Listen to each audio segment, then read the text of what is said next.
నిర్వాసుడి మోక్షప్రాప్తి. రచన జొన్నలగడ్డ రాజ్యలక్ష్మి. చందమామ కథ. ఒకానొకప్పుడు దుర్గమారణ్యంలో నిర్వాసుడనే కోపిష్ఠముని ఉండేవాడు.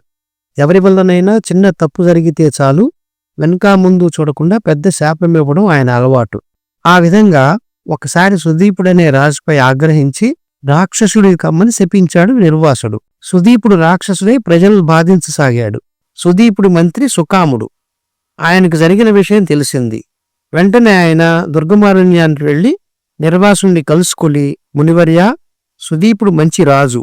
ఆయన పాలనలో ప్రజలు సుఖంగా ఉండేవారు. మీ శాపంతో సుదీపుడు రాక్షసుడై ఇప్పుడు తన ప్రజలనే బాధిస్తున్నాడు. సుదీపుడి తప్పుకు ఎంతమంది ప్రజలను ఉసురు పెట్టడం తమకు భావ్యం కాదు. దయదలిచి ఏదైనా తరుణోపాయం చెప్పండి అని వేడుకున్నాడు.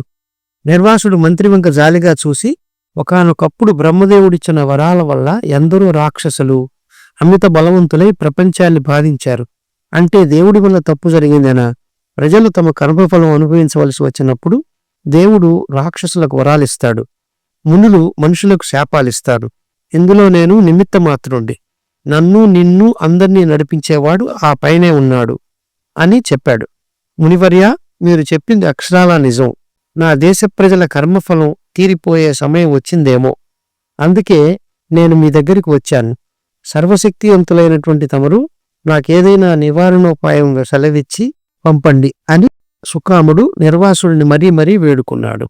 చివరకు నిర్వాసుడు, నిన్ను చూస్తే నాకు జాలి కలుగుతున్నది కాబట్టి నీకు ఒక రహస్యం చెబుతున్నాను, విను. ఇక్కడికి ఆమెను దూరంలో కాళికాలయం ఒకటి ఉన్నది. అందులో నిలువెత్తు కాళీ విగ్రహం సామాన్యుల గుండెలు జలధరించేటంత భయంకరంగా ఉంటుంది.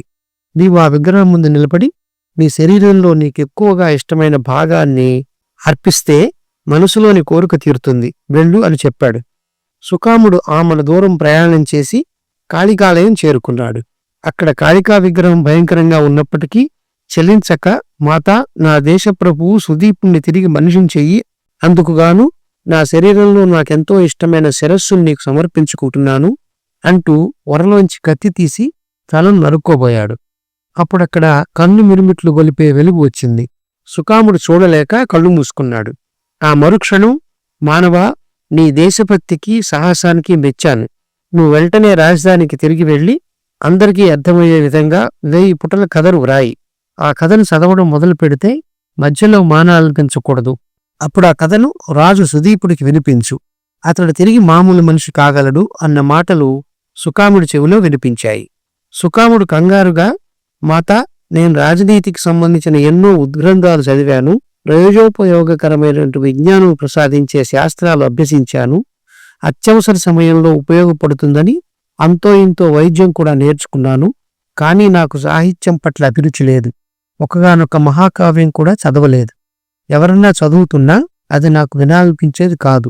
నా వంటి వాడి వల్ల కథ వ్రాయడం వీలవుతుందా అని అడిగాడు కళ్ళు మూసుకునే. నీకు వింటున్న కొద్దీ వినాలనిపించేలాగా కబుర్లు చెప్పడం చేతవును కదా, అదే కబుర్లను చదివిన కొద్దీ చదవాలనిపించేలాగా పెద్ద కథగా వ్రాయి. నీ కథను అన్ని వయసుల వాళ్ళు చదివి ఆనందిస్తారు.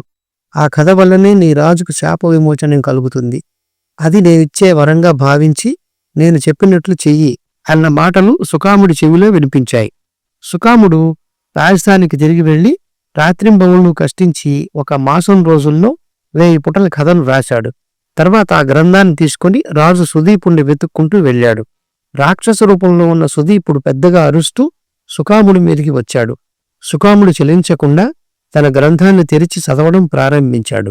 అంతే, సుదీపుడు మంత్రం వేసినట్లాగిపోయాడు. సుకాముడు పుట తర్వాత పుటను చదువుతుంటే సుదీపుడు శిలాప్రతిమలా నిలబడి వినసాగాడు. అలా ఏకబిగిని సుకాముడు గ్రంథాన్ని చదివాడు. సుదీపుడు విన్నాడు. చివరి పుటలు చదివి గ్రంథాన్ని పూర్తి చేసేసరికి సుకాముడి కళ్ల ముందు రాక్షసుడు కాక రాజు సుదీపుడు ఉన్నాడు. ఆయన అప్పుడు మహాసౌందర్యంతో వెలిగిపోతూ చిరునవ్వులు చిందిస్తున్నాడు. ఆ తర్వాత రాజు, మంత్రి అంతఃపురానికి వెళ్లారు. అప్పుడు సుదీపుడు మంత్రితో, నువ్వు రాసిన గ్రంథం గొప్పగా ఉంది. ఇలాంటివి ఇంకా ఇంకా చాలా గ్రంథాలు వ్రాసి మమ్మల్ని ఆనందింపరచు అని అన్నాడు. దానికి మంత్రి, మహాప్రభు, గ్రంథరచన నా వల్ల కాదు. నీకు శాప విమోచనం కలిగించాలన్న కోరికతో ఇది వ్రాశాను. ఇక మీదట నా శక్తిని మంత్రాంగంలో తమకు సాయపడాలని మాత్రమే ఉపయోగించనివ్వండి. ఇలాంటి గ్రంథాలను వేరే ఎవరి చేతనైనా వ్రాయించండి అన్నాడు.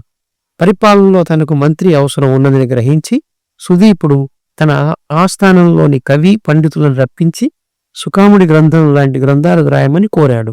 వాళ్ళందరూ ఆ గ్రంథాన్ని చదివి రాజుతో, మహాప్రభు, మేమే కాదు సరస్వతీదేవిని ఉపాసించే సాహితీవేత్తలెవరూ ఇటువంటి గ్రంథాలను వ్రాయడానికి ఒప్పుకోరు అని చెప్పారు.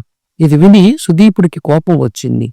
ఆయన సుకాముడి గ్రంథానికి వేల కొద్దీ ప్రతులు వ్రాయించి ప్రజలకు పంచిపెట్టాడు. అంతేకాక అలాంటి గ్రంథాలు వ్రాసిన వారికి 10,000 వరహాలు కానుకగా ఇస్తానన్నాడు. సాహితీవేత్తలెవరూ 10,000 వరహాలకు ఆశపడలేదు. కాని కబుర్లు చెప్పడం బాగా వచ్చిన వాళ్ళు మాత్రం చాలామంది ముందుకు వచ్చారు. క్రమంగా అలాంటి గ్రంథాలు చాలా తయారయ్యాయి.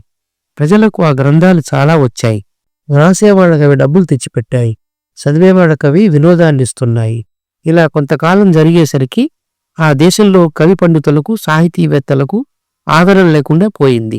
వాళ్ళంతా కలిసి ఒకచోట సమావేశమై విషయం చర్చించాక ఇటువంటి ఇబ్బంది కలగడానికి కారణం నిర్వాస మహాముని మాత్రమే చెప్పగలడని అనుకున్నారు. ఆ ముని మహాకోపిస్తి. ఆయన మనందరినీ కలిపి శపిస్తే ఏం చేయాలి అని ఓ పండితుడు అడిగాడు.